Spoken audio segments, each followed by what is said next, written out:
Mr. Pascal Bruckner. It's, as usually, a great honor for me to talk with you. My first question is this: what kind of friend is the mountain to you?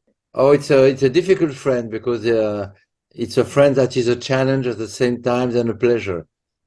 So it is a friend as long as I don't try to climb the mountain and to plan a task which is very often much more difficult than I expected. But it's a constant friend because I go to the mountains in wintertime and in summertime too. You have a history, a long-standing relation with the mountain. Yes. What is the important landmarks of this history?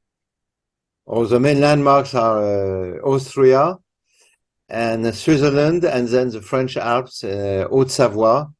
And these are the places where I go most of the time. But now I mainly go around the region of Chamonix, Megève, and region of Le Mont Blanc, Monte Bianco in Italy, and that's my favorite spots.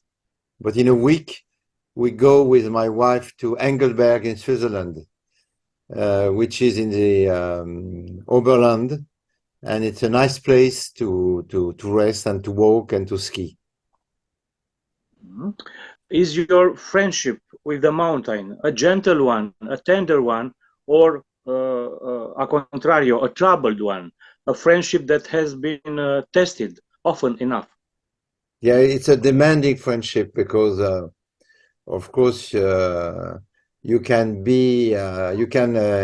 consider the mountain as a friend, but when you start climbing a slope or trying to make a summit, it's getting much more difficult. So, as I said at the beginning, and as you said too, it's a troubled friendship, and but because it's difficult, it's worth to try to maintain it, because a friendship without efforts, without strains, has no interest. So it's like a challenge.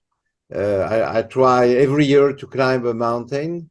What I call the coconut tree test at the beginning of my book. You know, I try to prove to myself every year that I am capable of going to the top of a mountain, and if I'm capable, I'm good.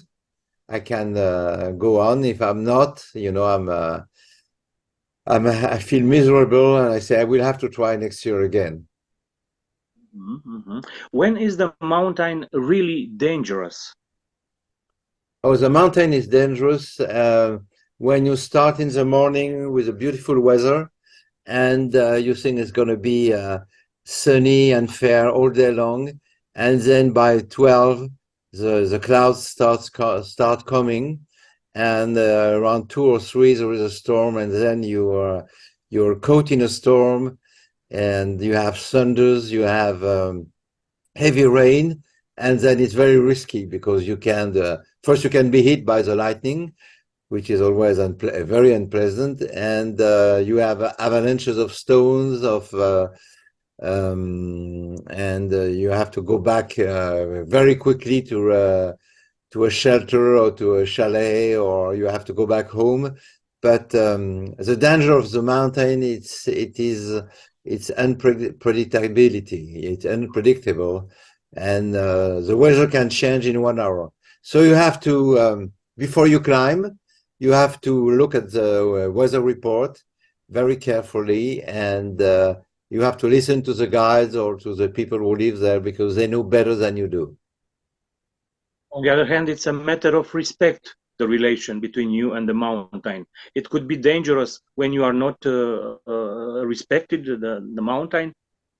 Yes, it's a matter of respect. It's a matter of measure, because you know it's compared to a mountain, even a hill. A human being is nothing. We were just like an ant on the ground, and yes, matter of respect, and you have to know exactly what can happen in order to overcome it if anything happens. if anything bad happens. But however careful you are, you very often caught into heavy rain, or, as I said, in a storm, or in a snowstorm in winter time, and then you have to be very cautious, and you have to avoid the worst. But last summer I made a small summit in the Alps, and suddenly the fog came, and I fell into a hole, which I didn't see because there was a lot of fog. And thanks God I didn't hurt myself. But you understand that in high altitude, the space is very dangerous. Every stone, every piece of grass can be a trap. And if you go, for instance, 1 meter too far, you can fall into a cliff. So it's a risky place, but that's why it's very exciting, because a life without risk is not a life worth living. Is the mountain also a kind of teacher, a teacher for life, let's say, a professor for life? Yes, it's a professor of wisdom, of prudence, and but it also teaches you how to depass yourself, or how to go beyond your own limits. So I would say the mountain is an ambiguous teacher, because the ambiguous professor, because it teaches you how to measure your risk and how to take risk, even at the cost of a fall or an accident. So it's a very ambiguous professor, but that's why we like it. And so there's another point which I want to underline, is that for me, at least, the mountains are a beautiful spot. It's one of the most beautiful spots on the earth. I'm not a sea guy.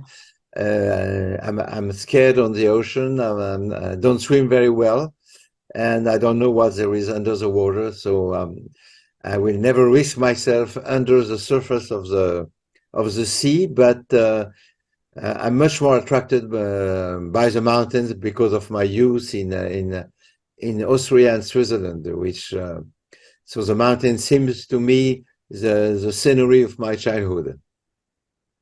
And in this condition, why you love so much the mountain?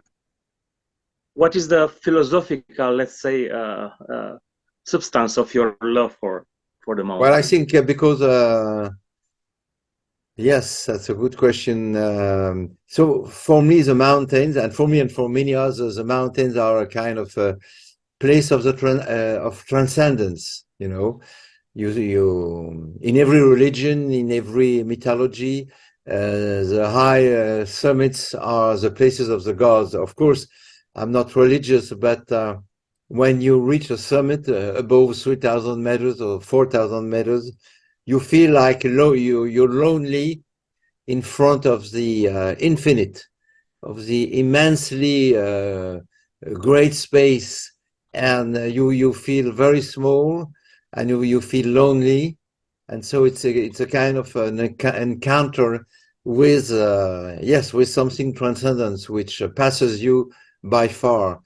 And so there's a mixture of pleasure and risk is exactly the kind of enjoyment which I feel when I am in the mountains. Besides the beauty of the landscapes and all the games of the sun on the snow, on the rocks, and the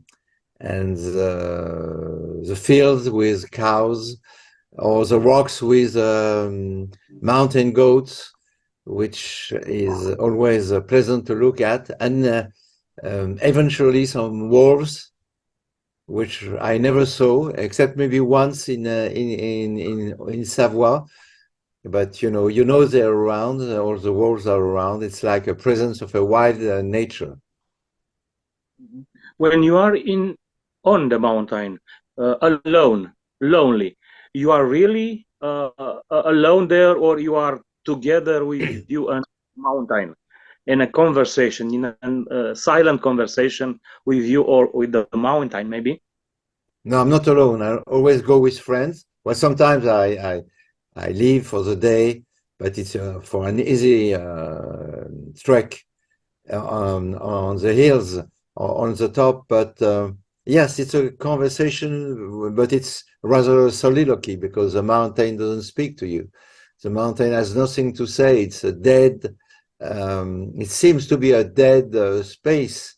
And, but in fact, when you stop, you realize that the mountain is extremely talkative.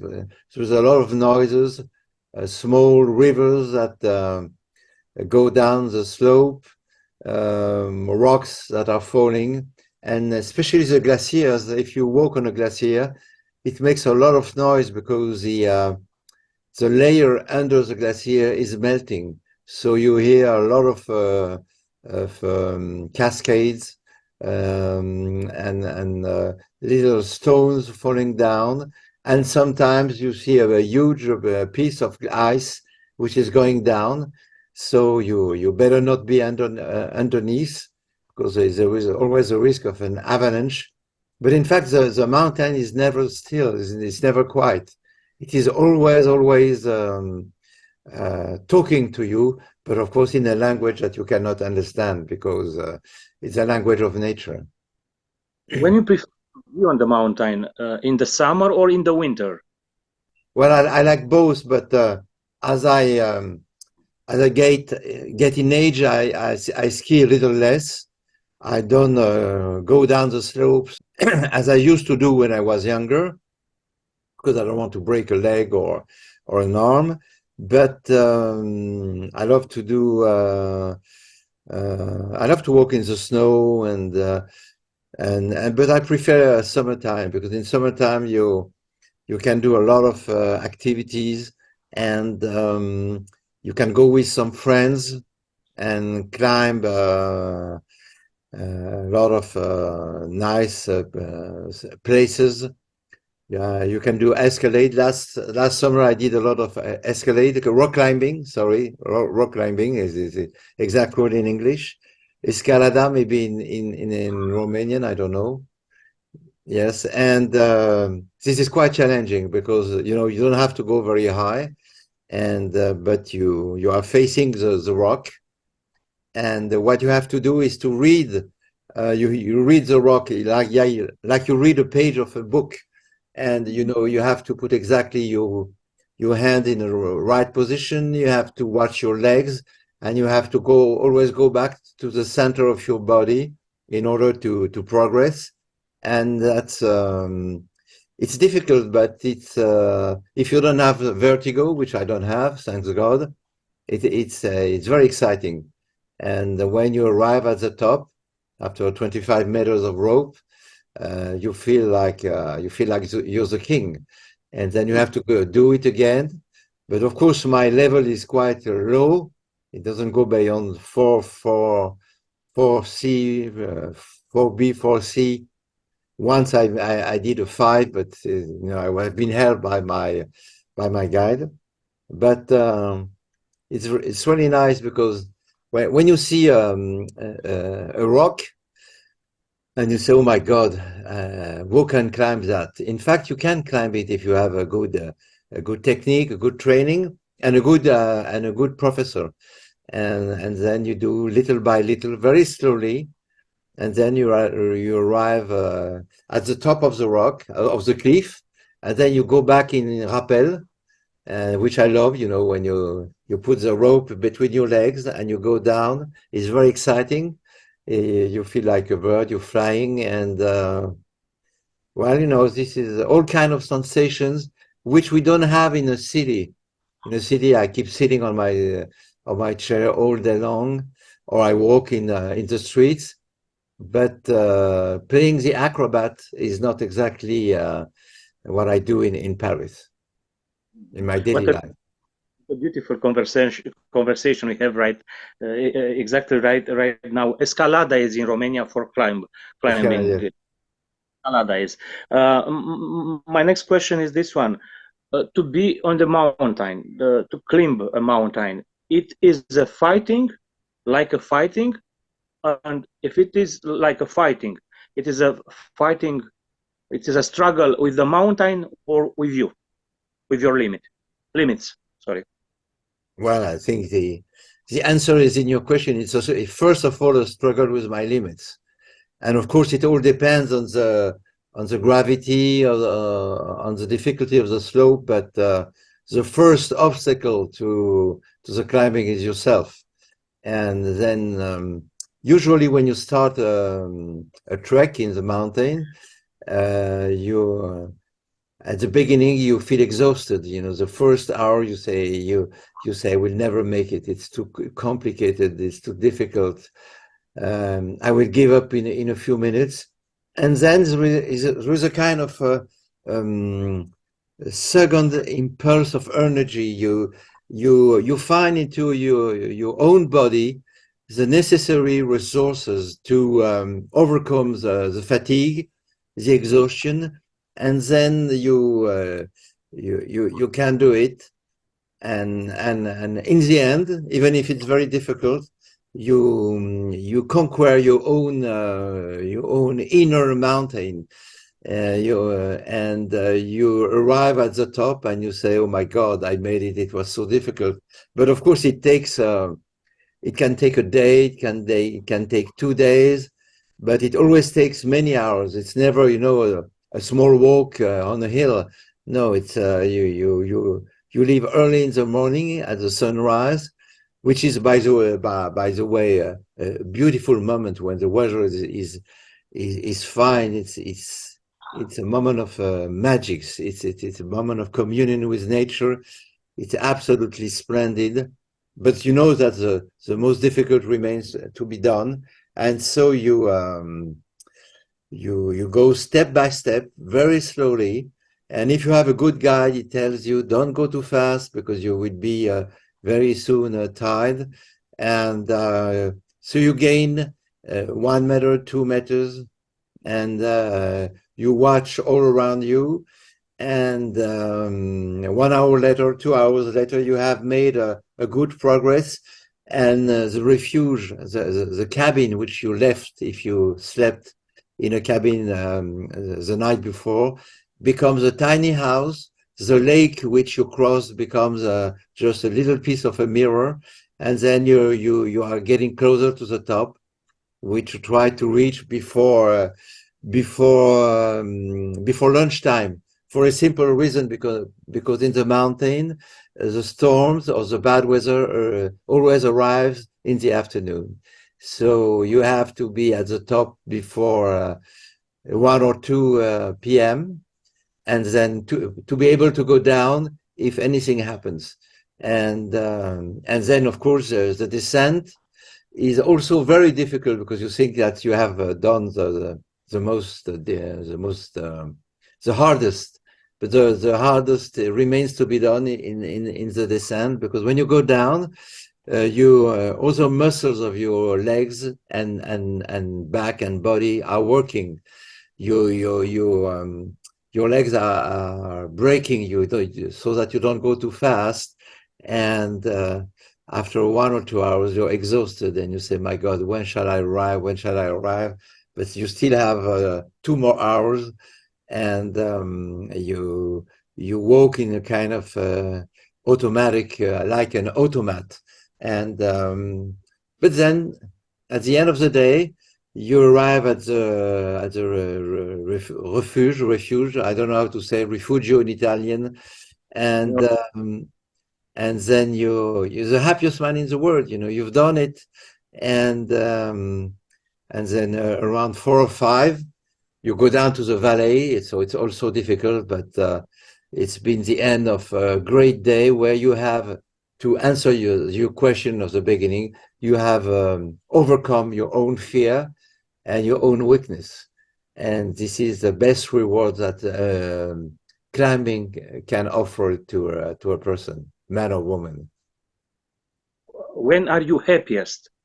When you climb a mountain, or when you down, when you descended? Oh, when I descended, of course.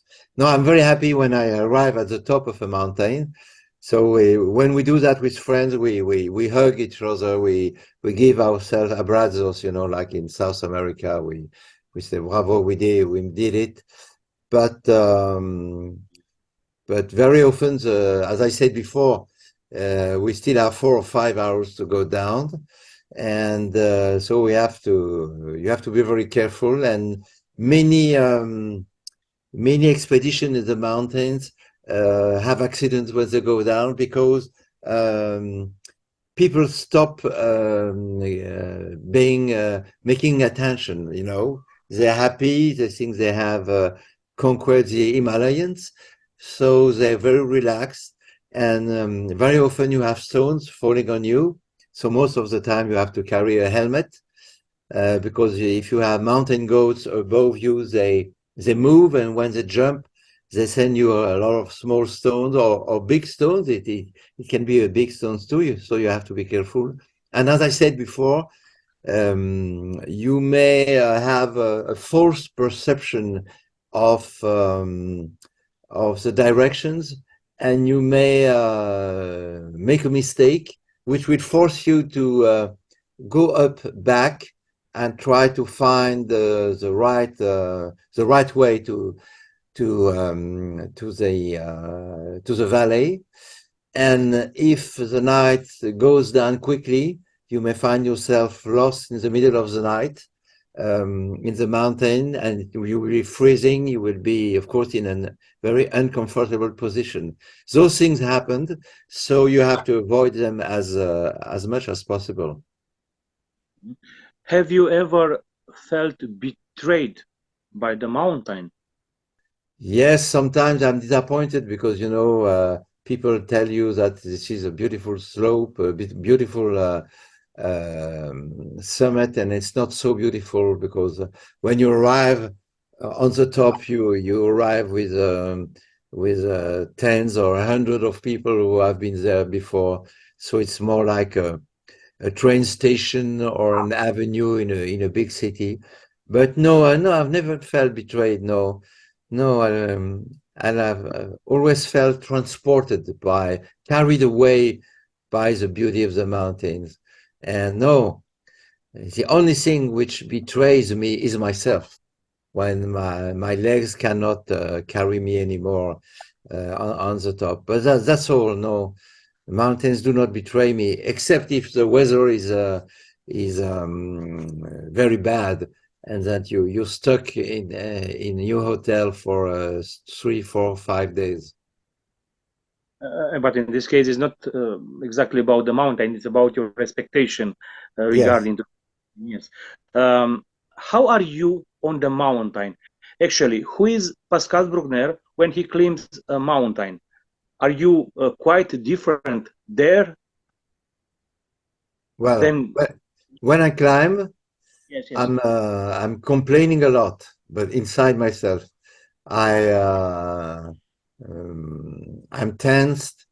I'm not so happy, you know, because I suffer a lot, and I ask myself, why in hell am I doing that? For what reward? At my age, I should do something else. I should be on a beach or on a boat with friends and enjoying life. So I ask myself all those questions, which are totally natural. But when I arrive at the summit, so suddenly something opens in me like a flower, and I'm very happy. I say, "Oh my God, I made it! That's fantastic! That's so beautiful." I take a lot of pictures. I call my girlfriend. I say, "Yes, we succeeded." Then there we are, and so no, it's a kind of a transformation, inner transformation, hardship when I climb, and then blossoming in the summit. But before you blossom, you suffer a lot. You sweat, you cry, you say, "I will never make it." You're scared to shit because sometimes, you know, you have to pass. You have to go through a passage which is right in on the edge of a precipice and say, if I fall, it's over. And the guy tells you, please don't fall. I don't want to pick you up downstairs 100 yards down. And but then the miracle occurs, and you arrive. So I think it's a very good discipline for a philosopher or for an ordinary man, because it teaches you the priceless price of effort and fatigue. What was the most difficult mountain climb for you? And what was the highest altitude you have ever set foot on? So all the mountains have been difficult to me. But one of the most difficult was le Massif des Écrins. It's 4,100 meters. And it was in a 2 days expedition. And we had to climb a glacier, which was very steep. And I remember the climbing. We left at 3 a.m. in the morning with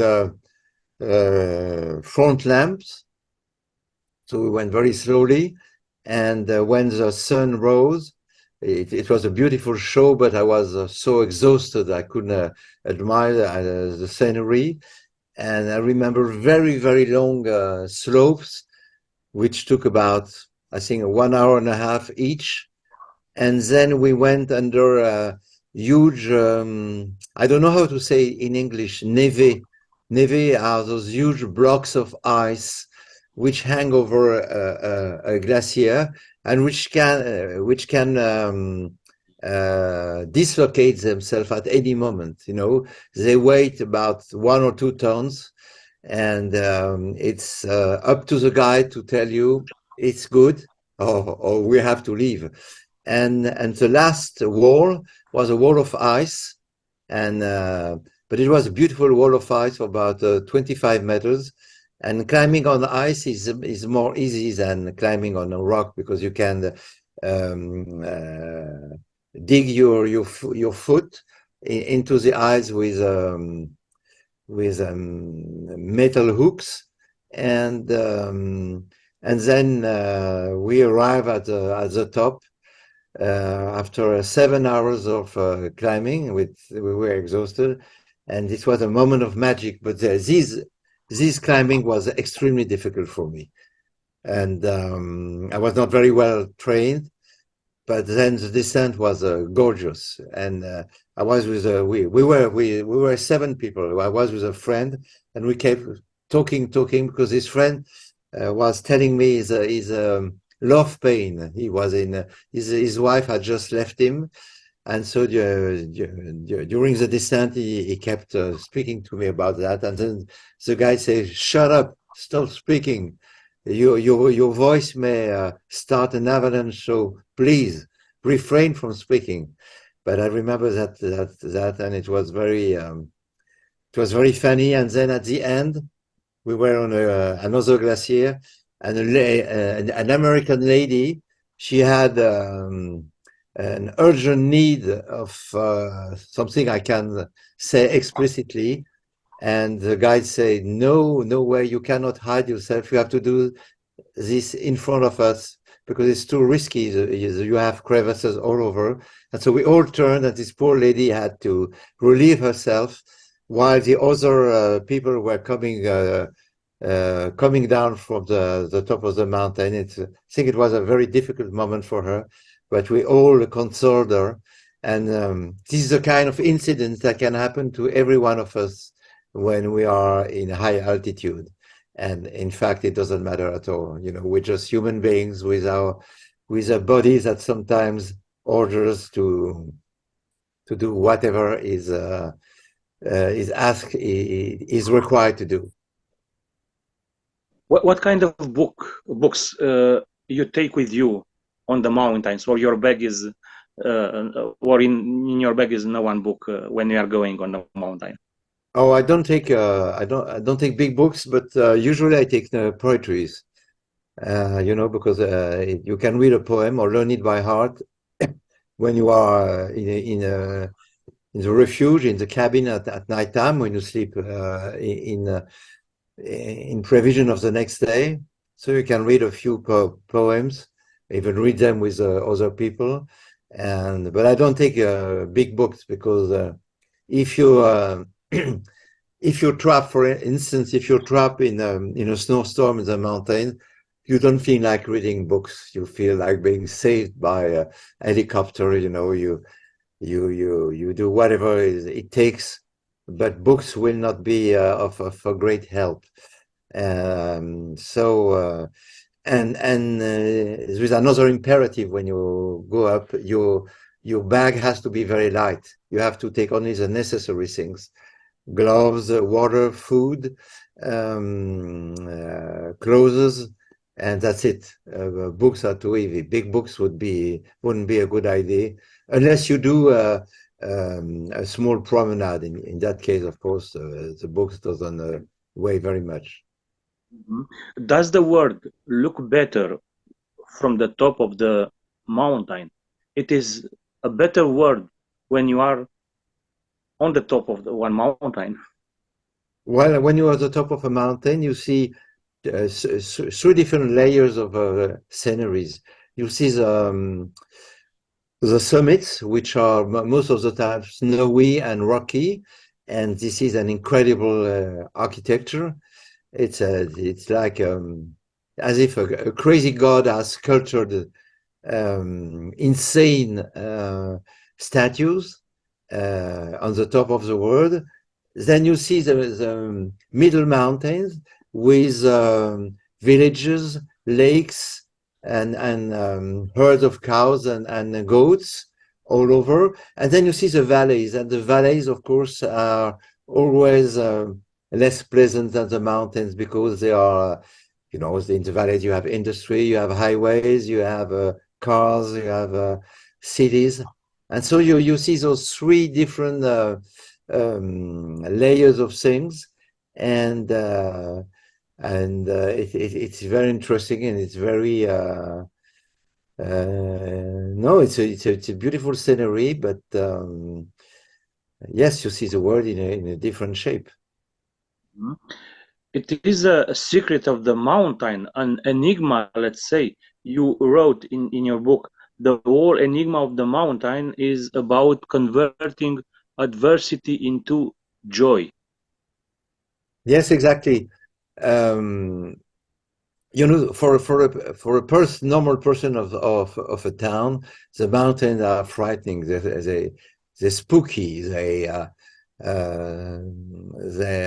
unamicable. They're hostile, and so when you try to climb them, you launch to yourself a challenge. You say, I'm small. I'm just an ordinary human being. Shall I be able to go up that slope?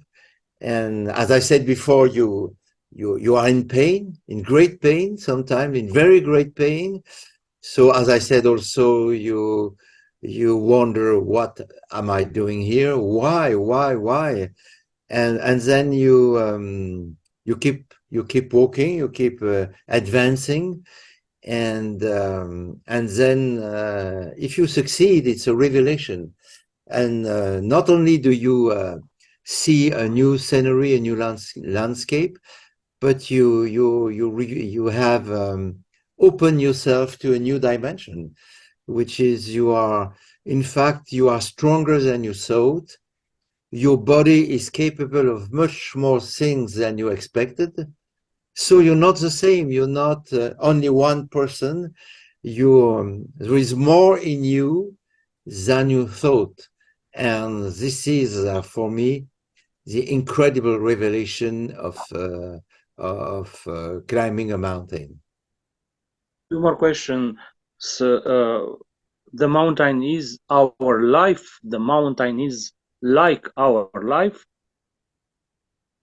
Yes, it's like our life, but in life, unfortunately, we are not climbing. We're climbing a ladder, but there is no the ladder goes on the vacuum at the end, as we all die. And but yes, it's good to compare to compare the mountain to life. But when you, there is a Tibetan saying, when you reach a summit, prepare for climbing another one, because there is always a summit after the one you have just reached.